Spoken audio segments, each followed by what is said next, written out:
Hi, Dawn Lewis here for Kindred Stamps, part of the video design team, and today I'm using the brand new Let Us Eat Cake stamp, and I want to show you the pieces I have. We're making an exploding box. The grey is my base, the pink is the box lid. I also have some embellishment pieces. So I've got a white square of cardstock. You can see all of the measurements on the screen. That's going to be on the top, and these two pink squares, one's going to be inside, one outside. I have 4 strips of black cardstock that are thin-ish, then 4 very thin pieces of hot pink cardstock, and all these pink pieces have been cut from the excess pink after I cut the lid, and then there are 4 more pieces of black cardstock. I'm working with Distress Oxide inks in black, soot and candied apple. I'm going to use a fair bit of adhesive as well as the brand new Kindred Stamps Let Us Eat Cake stamp set. Let's start with the box base. So for our exploding box, I'm going to score down 10 centimeters and 20 centimeters, turn it once and score at 10 and 20 centimeters again. This is roughly the 4-inch mark. For the box lid, I'm scoring at 6 centimeters, turning, scoring at 6 centimeters, turning, scoring at 6 centimeters, turning, and scoring at 6 centimeters. So we have that score line all the way around. I'm going to drop my blade in where those score lines meet at the intersection of the score lines. You can see dropping the blade in here and then scoring upwards. This is going to create the flaps, the little tabs that hold our box lid together. So the bone fold is coming in handy a couple of times. When it creates the score lines, it means when you fold it, you're not going to get those crunchy kind of broken bits. It means you get a really clean fold. It also reinforces those fold lines. So this is basically how our box goes together. But first, it's a really good idea to taper the edges of the tabs. I made a test run of this box and I didn't do this, and honestly I wasn't happy with the way it went together. By trimming this very tiny section out of each tab, it just sits better when you finish it. You want to flip it over so that you've got your textured cardstock side up and put your adhesive on, and that second piece should go right up very next to the fold line. For the box base, we're going to do the same thing. There's no cuts in this yet, but we're going to use the bone folder to reinforce all those folds. Then we're going to cut from where those fold lines intersect at the point down to the very corner of the cardstock. So this is going to allow us to create some pockets inside our exploding box. So you could add in gift cards or little notes or tags or bookmarks or extra little flat presents, something, something fun for the recipient. To give this box some definition, I've got it textured side up, and so all of this inking that I'm doing is going on the textured side. I've chosen black soot to go on my pale grey cardstock, but you don't have to use black soot. If you were using a light blue cardstock, you might want to use a darker blue distress ink. I'm using Oxides, but you could use regular distress inks, or you could use dye inks. You can use whatever ink you like, and it's a really good idea. After I was done with all the vertical inking, I then went in and I cleaned up my work surface. You don't want to be picking up ink when you're flipping things around. So I've made this box a few times now. Every time, and I'm really careful about cleaning up my ink, I still end up with it. Hence why this box has all those extra strips, but we'll get to that later. So I've gone all the way around. I've inked all the fold edges, all the raw edges, and I'm just inking up the cut edges of those triangles, and this is going to help us with a bit of an optical illusion on the inside of this exploding box.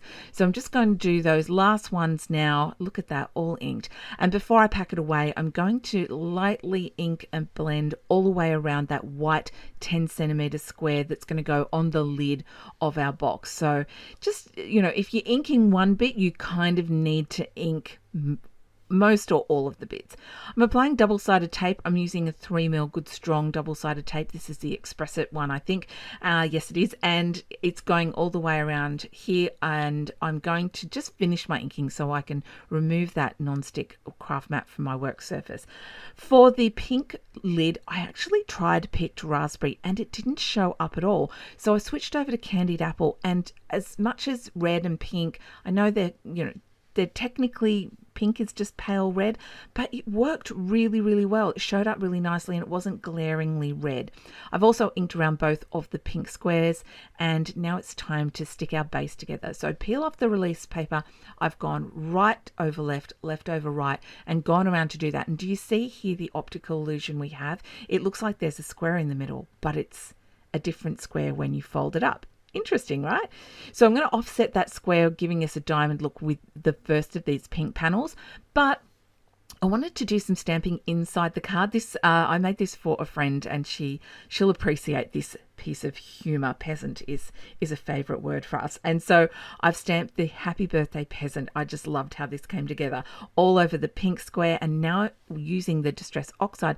Now usually you can't stamp with Distress inks, but the Oxides, because of that pigment quality, stamp so perfectly. So I'm going to stamp all over these triangle sections using the black Soot, and I've got a little piece of release paper in there just masking off so that I can run over my edges and not get any of the stamping on that inner section of the card to keep up the illusion.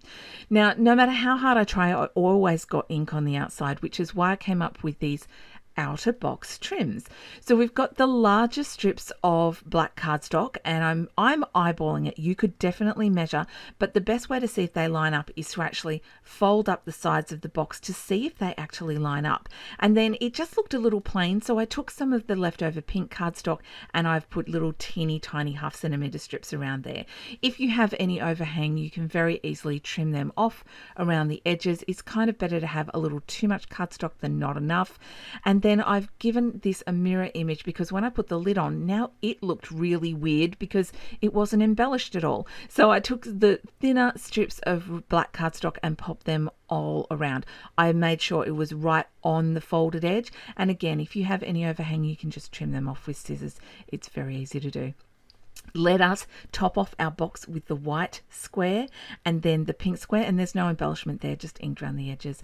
I've got a beautiful sentiment from the set, as well as my coloured queen, and if you're interested to see how I coloured her with Copic markers, there is a companion video over on my YouTube channel, which you'll find a link below for, and you can see how I coloured her. I just thought it's a long project, so I'd keep that video separate. I added some adhesive pearls, and now I'm just going to peel off that release paper.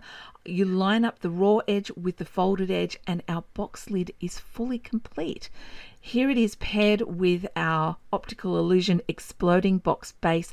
To put it all together, just hold the sides together and throw that lid on, just ease it on, and there we go. We have an exploding box. It kind of looks like a licorice allsort. I really am happy with the way this came out.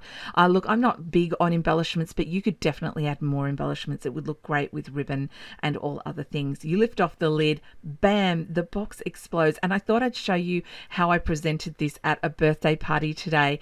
I put a cupcake inside, and you could actually put scratch it tickets or a little, purse, a little pouch with jewelry or something in the pockets. But here you go, the exploding box featuring the brand new Let Us Eat Cake stamp set by Kindred Stamps. You can find links to everything down below.